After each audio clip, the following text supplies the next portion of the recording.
creativity is the ability to solve complex, open-ended problems, right? And so, like, let's start with artists, like an artist, right? Like a blank canvas is a complex, open-ended problem, right? Like it could literally be anything, and the artist's job is to solve that problem.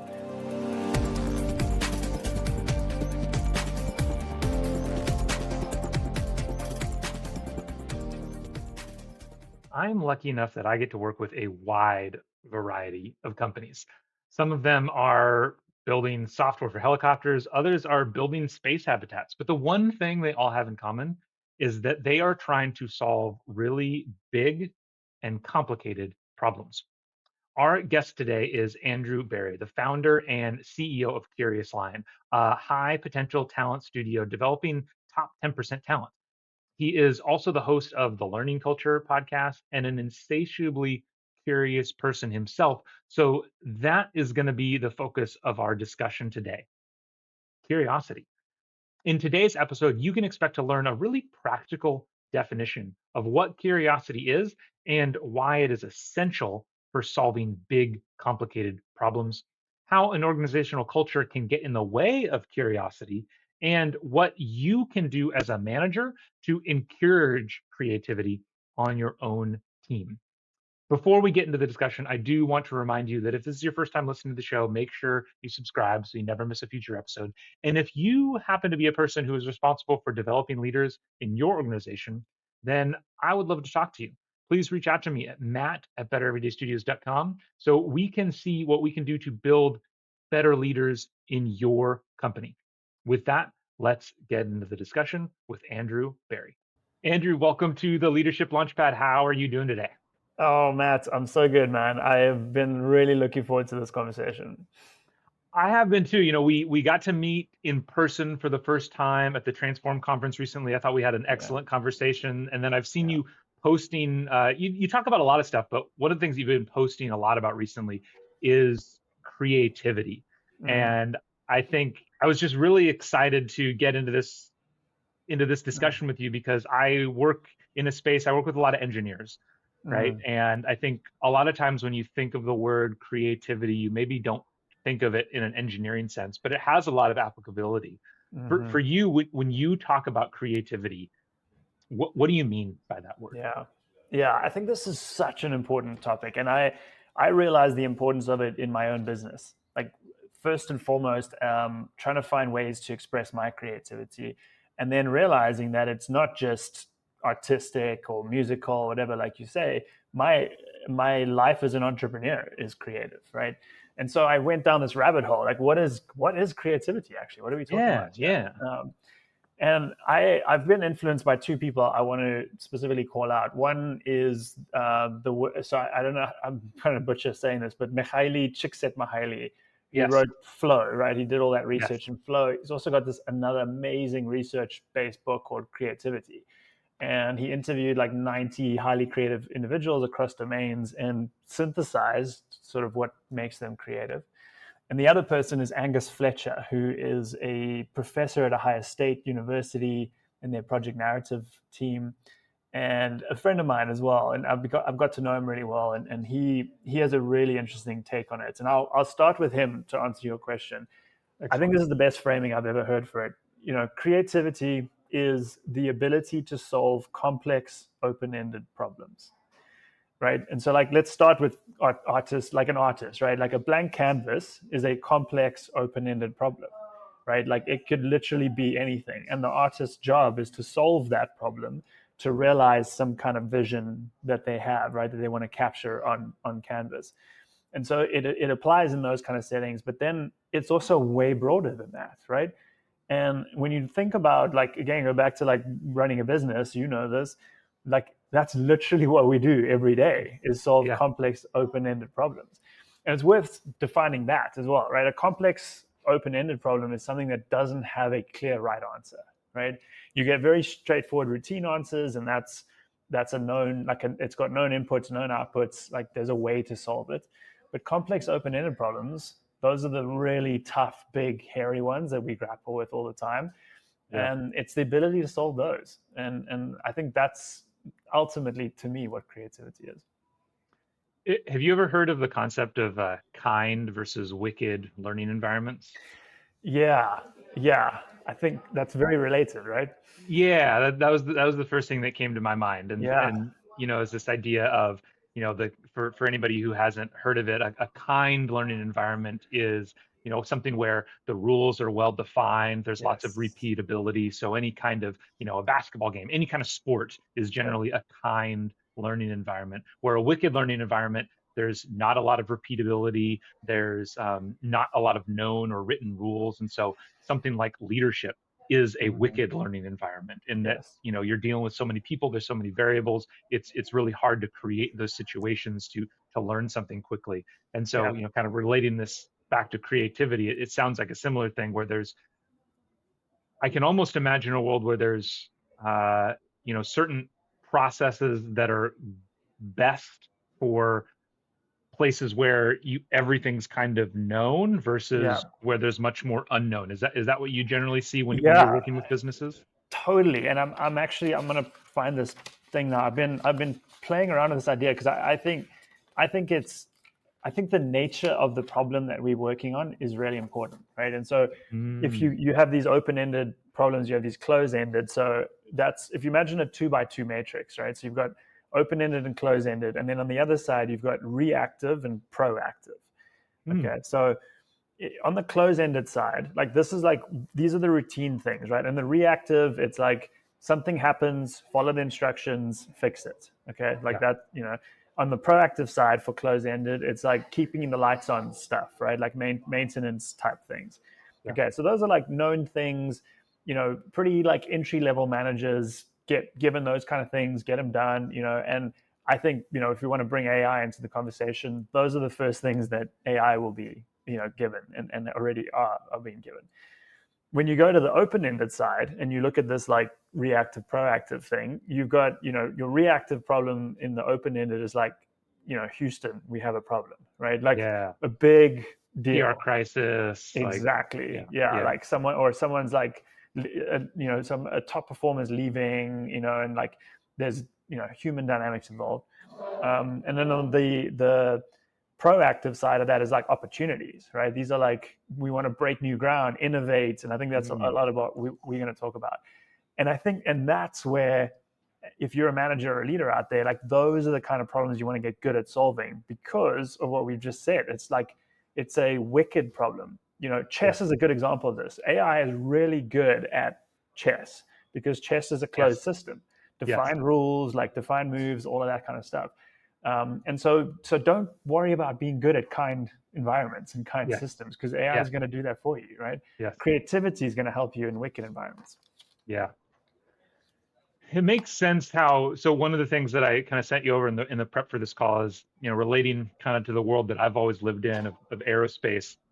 I Yeah. always find it interesting how all of the biggest players, whether that's NASA or in the public sector or in the private sector, Boeing, Lockheed, these companies got to where they are by being creative, by operating in those wicked Yeah. environments, by looking forward, seeing where the opportunity is and going and solving it. Yeah. And now those same players are the ones that aren't getting anything done or like having lots of problems Yeah. because I think it's natural that as an organization grows and is successful, more and more things shift over into that known area and there's almost like more real estate to defend or more Yeah. work. Like have you noticed that shift? I guess the question that I'm kind of trying to get at is as an organization either grows or sees success, Yeah. what are some of the barriers that you see pop up that Yeah. make it difficult for people to be creative? Yeah. Oh, that's such a good question. So what you described is like the innovator's dilemma, right? Like you Yeah. break new ground and then you create this beachhead, this defense, this position that you have to defend, and Yeah. that's kind of like this incumbents problem. So now, and so and we talked a little bit about this off air, but like what got you there is you tend to like over index on because it's like Yeah. it's what got us here. Like this is so but it's what we're talking about, and I think what most people realize, even the incumbents, right? Like it's still there, but it's really hard to do. it's, that kind of thinking is not going to get you where you need to go. So you need Yeah. to have this healthy creativity or innovation. So so to answer your question, I think like how is it? Wait, actually, can you just reframe or rephrase the question again? Yeah, what are the things regarding that innovator's dilemma? Like, there's obviously this thing that's in the air that, it is, there's more to defend, there's more things, but like, Yeah. I think as that happens, often organizations probably create barriers that make it hard to be Yes. creative. They Yes. put Yes. processes in place. Like what are some examples of that Yeah. you've seen? Yeah. So I love this question so much. I went and like did a little bit of thinking before this, and there's tons of examples, but I think they can be kind of grouped into four main things. And Awesome. to me, so creativity thrives on four things, and then it's going to be the avoidance of these things or like the lack of these things that stifle it, right? But these four things are freedom, trust, time, and discomfort or like messiness. Okay, so let's just like break down each of those things. So creativity thrives on freedom, the ability to like notice something and run an experiment and see like does that work, does that make an impact, learn from that, change something. That kind of freedom in a company that has had major success and really has like huge management hierarchies in place and stuff doesn't really exist, right? I think anybody who works, Yeah. I've worked at a company like that. Like it's not it's like having to run like a marketing campaign and you need like six approvals to go be able to run it, and then like that ship has sailed, kind of thing. So that's that whole one. Trust is a huge one. I know you talk about psychological safety a lot. That's that, right? It's like it's that fear of failure, right? The absence of trust is that fear of failure. Like, oh, I can't, like I think this could work, but I'm not going to try because like what if I lose my job, or what if I look bad, or whatever, right? So the lack of trust and that sort of that culture of like it's okay to try something, it's okay to get it wrong and learn from it, blah blah blah. So that's trust. Time is like almost all companies, and I mean we're the same as well, we all prioritize efficiency and Yep. speed and stuff. So that doesn't really Mm, allow for creative thinking, right? I'm sure you feel the same. Like I'm at my best, I come up with my best ideas if I'm like on a long walk, or if yeah. I go for a run, or like I've seen you post from like that awesome space you have, like that nature like around you there, and Yeah. that's where like those ideas come from, right? And when you don't have time and you like constantly focus on efficiency and speed, like you're just not going to get around to that kind of stuff.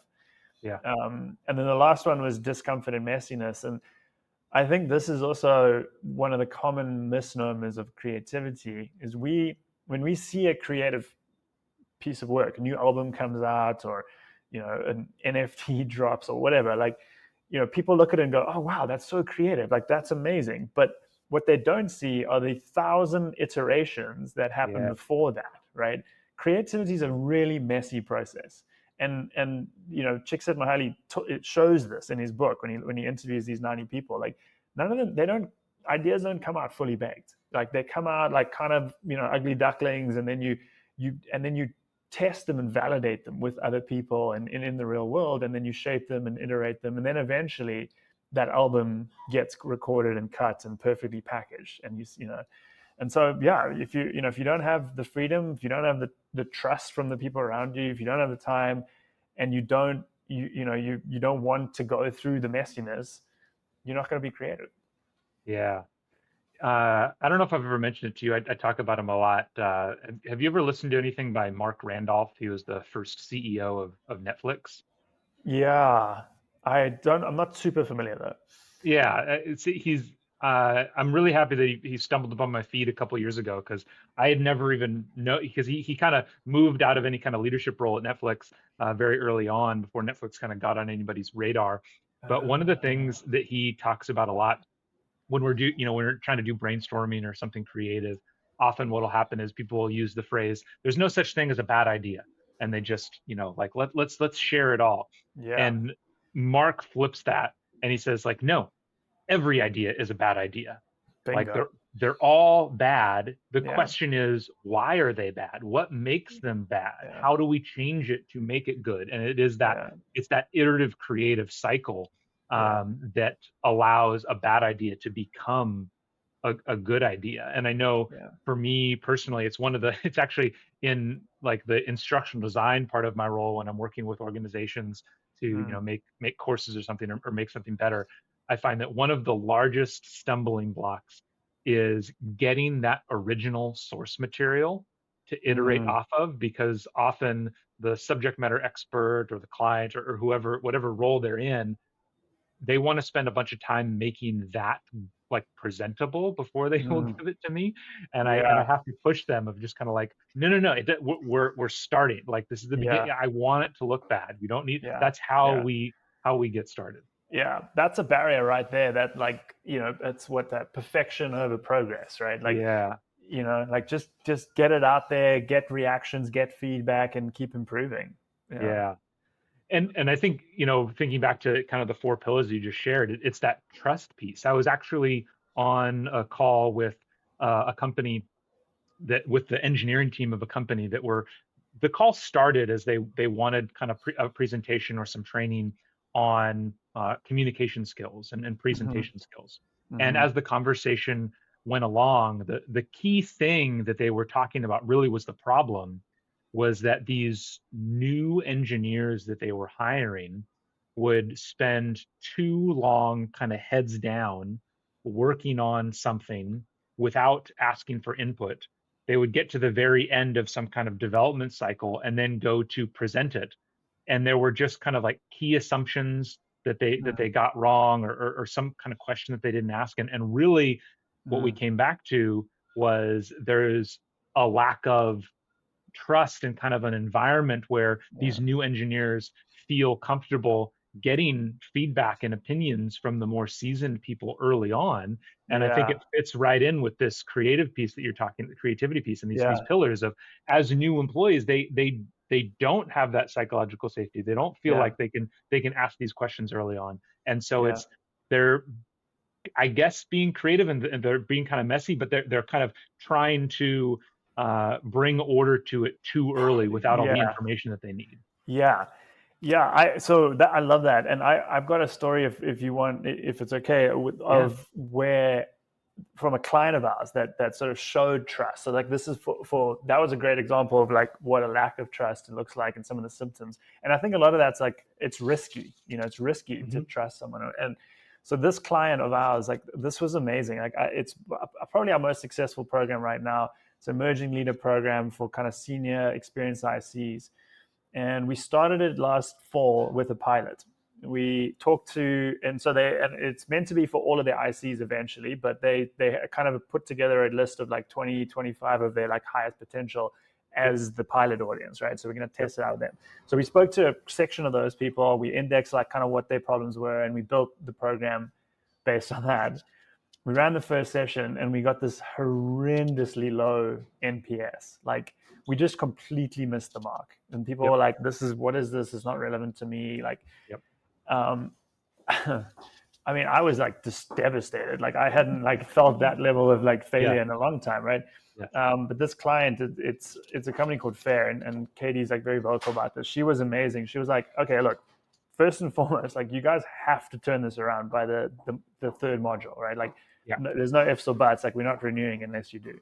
Yeah. But I'm gonna give you those next two sessions to do that, right? So, like, Yeah. we went all in to go, like, the messiness, right? We went and talked to, if we did like five, maybe 6 or 7 interviews before, we did like 17 in the next round. We Yeah. talked to everyone, and what we realized is we were basically over indexing by going deep with few people, and so it helped to like Mm. go broader, and we got like a better understanding of how it fits into their work, and blah blah blah. Long story short, we got to like a 0 NPS for the middle one, and then like a 60 something for the last one. And so we had this like crazy turnaround, and it's because she trusted us, and she Yeah. let us do that and go and Yeah. like, and then go through the messiness of like of getting it right. And Yeah. I think my takeaway from all of this is like, that's how you build a really good program. Like, it Yeah. doesn't just come out the box perfectly ready and done. Yeah. Like, you have to iterate and improve. And I think giving yourself, if you're in the case of someone building these things, or like even just coaching your team, like, give yourself that runway to do this. Yeah. Yeah. I think, I mean, I think it might have been was it your post on LinkedIn this morning that I responded to about survivor bias? Yes, yeah, yeah, Yeah, I mean, I think that's one of the challenges that a lot of leaders have, and especially new leaders, right? If you're a new manager, likely you were a high performer as an individual contributor. That's why you yeah, became a new manager. yeah. And there's all kinds of reasons why somebody is successful early in their career, but very often it's kind of unexplainable. It's kind of just like a meeting of the right personality fell into the right spot, fell into the right organization. It was a Hmm. culture fit. The rules worked well for you. Yeah, That's not taking anything away from the hard work, but there's very often a bit of serendipity there of a good match. yeah, And when there is that good match, sometimes you don't have to be that creative because it just like for some reason it made sense to you, and yeah, and you were able to do work well. And so then when you go up higher, get to this new role, there can be a lot of trepidation and worry about messing anything up. And I yeah. think that's probably what's the I'm forgetting the rule of you promote to your level of Yeah, incompetence. I think the Peter The principle. Peter Is it? principle, yeah. Yeah, yeah, And I yeah, think it's that's it exactly of, yeah, you don't lean into this idea of things are messy and we're going to make mistakes, because you haven't had to in the past, and so you just keep doing what you've been doing before. And it's really that ability. It's the ability to take that first round of feedback and embrace it when it's really, really bad. yeah. It almost feels like that's one of the keys to I um, totally agree. being creative. And it's so hard for us to do this, right? I think Yeah, anybody listening, like think back to like when you were a kid. When you were a kid, like you were just in, and I have young kids now. I know you do. Like anybody who has young kids as well, listening, like you're in like question mode, curiosity mode, yeah, nonstop, right? yeah, Then we go to school and we learn that these are the right answers and we're going to have to yeah, regurgitate them at the end of the year. And so we spend our whole term or semester or whatever like learning those things, and then we're going to package them up and give them back to the teacher, and we're going to get to go to the next grade. And so we do that through 10, 12 grades, whatever. um, that's the South Africa US reference. I think it's 12 grades, right? And yeah, then at yeah, the end of that, you go to college and it's the same thing, right? So yeah, all high performing people, actually all people, like I think, who've gone through the school system have that built in now. So now you're yeah, programmed to find the answers, not have the questions. And yeah. that hits a big wall, right? When you're talking about creativity, because we talk about complex open-ended problems, there are no right answers. So now you're stuck. What the hell are you going to do? You have to have good questions. I loved that phrase. You're programmed to have the answers, not ask the questions. Because Yeah. I remember this was years ago, pretty early on in SpaceX's Starship program, which is, launching big rockets now. This is well before they had anything to launch. And I remember there was an interview that Elon had where somebody was asking about progress on it. And he basically said something like, we're confident now that we know which questions to ask, Mm, right? They had been working on it, believe it or not. So the Starship is powered by the Raptor engine. It's a new mm, engine that's different than what they fly on the Falcon 9. And I mm, remember seeing right after I started at SpaceX, the head of vehicle engineering gave a briefing on Raptor, and this would have been back in 2014. So like okay. they've been working on this engine. So they've been slowly in the background working on this stuff for a very long time. And a Mm, big portion of that work, to your point, was just figuring out what are the key questions that we have to go figure out the answers to. mm, mm, Was a huge part of that program. And I think that's yeah. something that the reason why I wanted to talk about this is because for Yeah. anybody listening to this, so many of the things that are driving us forward right now, or the problems that we need solutions to, like these are the hard problems now. Yeah. Yeah. These are very difficult problems of, whether it's supersonic commercial air travel or going to Mars or, Yeah. internet constellations of satellites. All these things Hmm. are Hmm. very difficult problems. And we've kind of, I think, in my opinion, it's like we've kind of tapped out the things that we learned from World War II Yeah. and the early Yeah. Cold War. It's like we've tapped out all of those Yeah. engineering and scientific advances, and we're at Yeah. the spot now where we need like dramatically new things, Yeah. and it takes creativity and figuring out Yeah. what questions to ask. Yeah. And I'll add into that because that's a really great framing for like the problem space that people Yeah, listening are in, right? Like that is also not a solo effort. Like that's there's yeah, Andy Grove talks a lot about this in I think Only the Paranoid Survive, and I love this idea of like innovation comes from the edges, and he talks about like the sort of balance between being ivory tower leader and like listening to people that are in the field. And he talks through like the whole microprocessor microchip like story through that lens, and it's so true. Like we're talking about breakthrough thinking here, we're talking about messy problem spaces. Like it's that observation that like a front end or like a front line engineer is spotting, that is cross matched with like some weird yeah, like interest that another guy who's like interested in like I don't know composing musical pieces, like like interdisciplinary. And like it's like it's combining all these seemingly very random data points yeah, in, and then eventually like, and then that sort of sparks something, and then it's like, oh wait, what if we did that? And to your point, like it's then the questions, they start to flow, and you start to see, oh wait, that kind of applies here. And like, so you can't plan for that. Like you just need, it's messy, like but you need a way. What you can do to make this somewhat practical is you can encourage those kind of conversations. yeah, You can encourage a diversity of perspectives. You can yeah, talk to more people, right? Like these are all things you can do, and then trust that you know the next steps will emerge, basically. yeah. To continue down that practicality road, I think, especially since a lot of the audience is individual managers and that kind of thing, a lot of these conversations can sound very big and like cultural for the whole organization. Yeah, But, and maybe you can take this in a different direction or relate it back to kind of the four pillars of creativity that you talked about before. Like, yeah, what are practical things that I, as an individual manager, if I want to encourage creativity on my team, yeah, what are some effective things that I need to be doing? yeah, yeah. So okay, so I think there's a few different things. I'll kind of talk about one, and then maybe we can talk about it a bit and move on to the next one. I think I've got Yeah, like four or five around that. awesome. But so the first one I think is normalizing risk. Like it's Yeah. so key to build in this fear, this to eradicate the fear of failure, to build in this thing that like you're not expected to have the right answer. Like this is, Hmm. go back to the problem space thing. It's complex, it's open ended, it's wicked. So you don't have to have the right answer here, but I want your opinion, right? I want Yep. your point of view, and like, yeah, and sort of creating that safety around that. So I think that's a big first one, just normalizing that for people. Yeah. Yeah. And I think depending on the organization that you're in, that can probably take a lot of different guises. Like I can imagine in the worst organizations, that can mean, and not maybe not even the worst organizations, but like that might involve a deal of protection of your team, Yeah, of yeah. giving them room to run where you're not necessarily pushing Yeah. up every mistake or failure.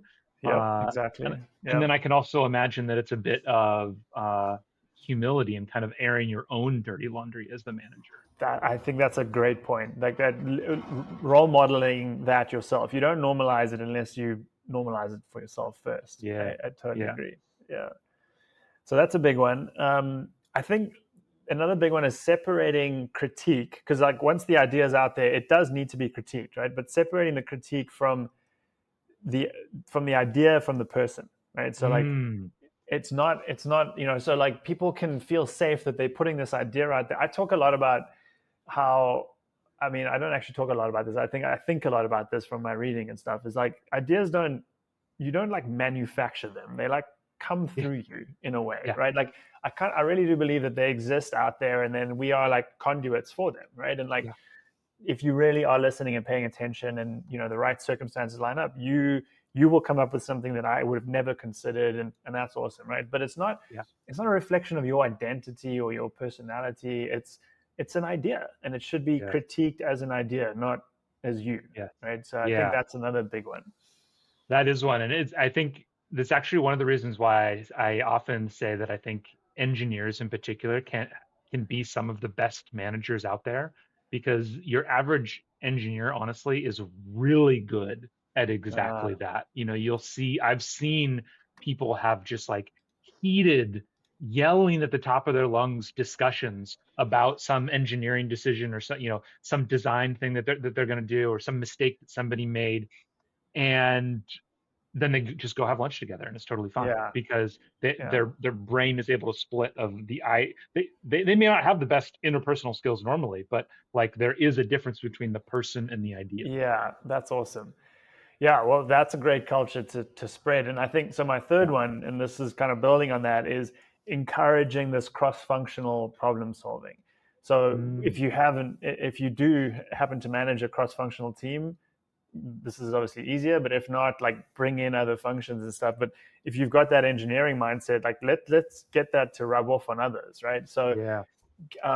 we do a lot of this in our workshops. A lot of them are cross functional, and we'll get them to just spend time learning about each other's perspectives, right? So they can walk out of those things going. Someone on the product team can be going like, "Oh, now I get why the risk team is up my ass about this." Blah blah blah. Like now I see their perspective. So like that's huge. I think just getting people to Yes. like understand and it sort of creates this enterprise mindset for people on your team, right? So now they're starting Yeah. to see the bigger picture and how things fit together. That's only going to help with creativity. Yeah, whenever we're delivering workshops, we actually get asked pretty commonly whether or not we should like try to target individual departments at a time, so that kind of Mm, everybody that's in the room is used to working together, or solving the same problems. And I'll have some discovery questions about what exactly the problems that they're trying to solve. But almost always I land on, this is an opportunity for people who don't normally meet to meet, yeah, and for them to get together, because I think you're right. Um, learn from each other. you never know how that's going to pay off. Yeah, yeah, yeah, yeah. I completely agree. I think almost all programs like this should be cross-functional Yeah, for that reason. yeah, So yeah, it creates this like network of knowledge as well in a company. yeah, Like you know. yeah. So that's one. I think another one, and maybe this is the last one. I don't know if maybe I got one more, but this is an interesting one, and like I try to do this now for myself a lot, but kind of blocking off time for open wondering and just thinking. Mm, Like going for a long walk in the middle of the day, or just like Don Draper style, lie on the couch for a couple of hours behind you, that kind of thing. mm-hmm, Google has that famous thing of like 20%, your 20% of your time mm-hmm, thing, and you can like put aside time to go do whatever the hell you want. You're going to still get paid for that time. mm-hmm. But I think just for managers thinking, how can I like practically do this with my team to give them a chance to just step away from things a little bit, and like yeah, I don't do it enough, so it's definitely Yeah. something I can improve on. But Yeah, and I can see that as being something really practical, especially in a world where, everybody's using Jira or Monday, and everything's on a ticket, and you're just like, yeah, there's just such a drive towards efficiency. I mean, totally. geez, as we've moved into the world of remote work, the fact that there are, mouse jigglers, Yeah, because people know that there's software watching them every yeah, second, exactly, exactly. um, is a sign that we're probably not Yeah, giving people enough yeah, space. yeah. I don't know why this just popped into my brain, but I remember a few years ago, I had the thought of, what I would love to see what happened if a company like, for some reason, I always used Home Depot as my example. Hmm. If Home Depot just taught every single person in the company how to code, Oh right? Like if yeah, if the people out on the floor knew how to code, and just like what random yeah, things would come out of that, what random amazing solutions would come out of that. And yeah, of course, that would probably be seen as a huge waste of time or lack of efficiency, because yeah, you're pulling all these people away from their primary duty. But yeah, yeah, giving people space, not expecting everybody to be like devoting every moment of the day to their primary yeah. duty, is probably really important. Let's tug on that a little bit because I think let's bring AI into this because I've been Mm, having a lot of these kind of conversations, right? Like I think we all know that AI is making us more efficient. We can do more with less and all of that. And as we also all know, and I think there's like a principle for this. Maybe you'll know the name.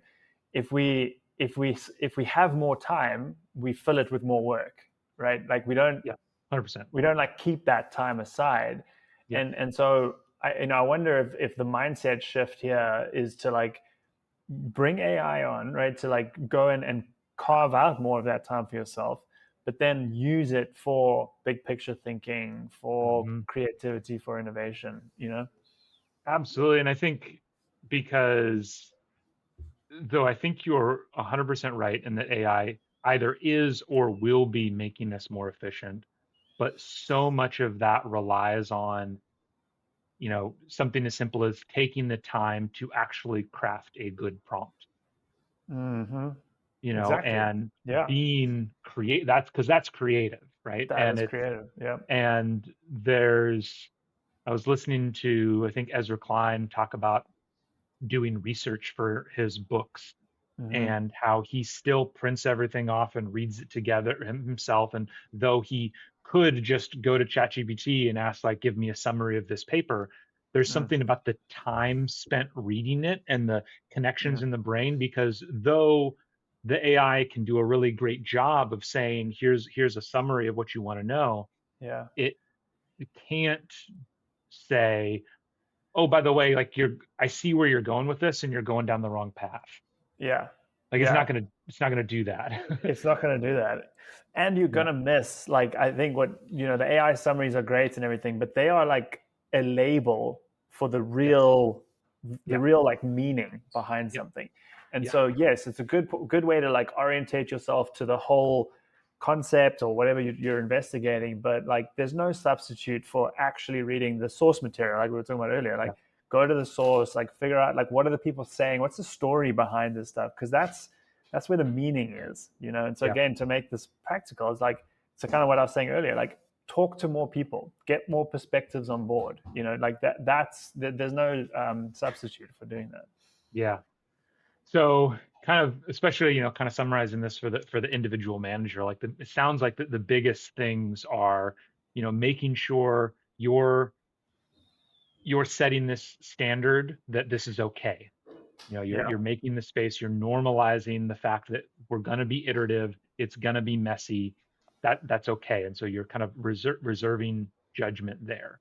You're then, with that being said, really encouraging space and time for people to make connections in their own brain and really think through things in a different way, and then also make connections with other people and Yeah. new information so that they Yeah. can kind of maximize the stuff that's rolling around in their head during that Yeah. time. And create a shared understanding.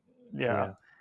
And as you that was a great summary. And as you were doing that, I was thinking like a good way. One of the best things I think I learned from that Csikszentmihalyi book, and actually like all creativity research, is that creativity is a system.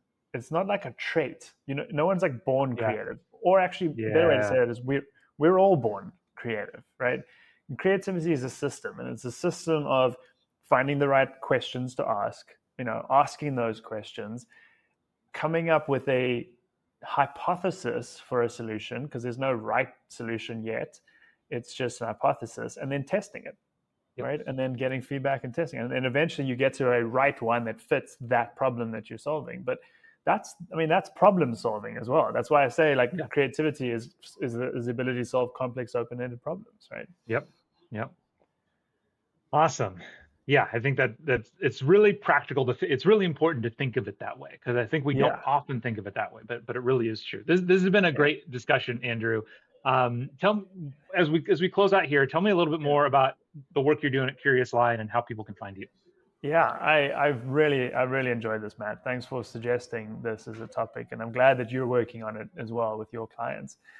Yeah, I'm on LinkedIn. I'm very active there. I do talk about this kind of stuff a lot. I love engaging in conversation about it. And Curious Lion, we're running a lot of workshops around this, focusing on that emerging leader population, and Yep. finding ways to build this habit and mindset of problem solving in teams. Yeah. Awesome. Well, really excited we could have you, and I hope you have a great rest of your day. Yeah, thanks for having me, Matt. Thank you so much for listening to today's show. If you are looking for help turning your organization's great engineers into great managers, me and my team at Better Everyday Studios would love to help. We deliver targeted and interactive training workshops that are designed to help build the 3 fundamental skills of any new manager: building trust, giving feedback, and setting goals. Reach out to me through matt@bettereverydaystudios.com so we can start making your organization better every day.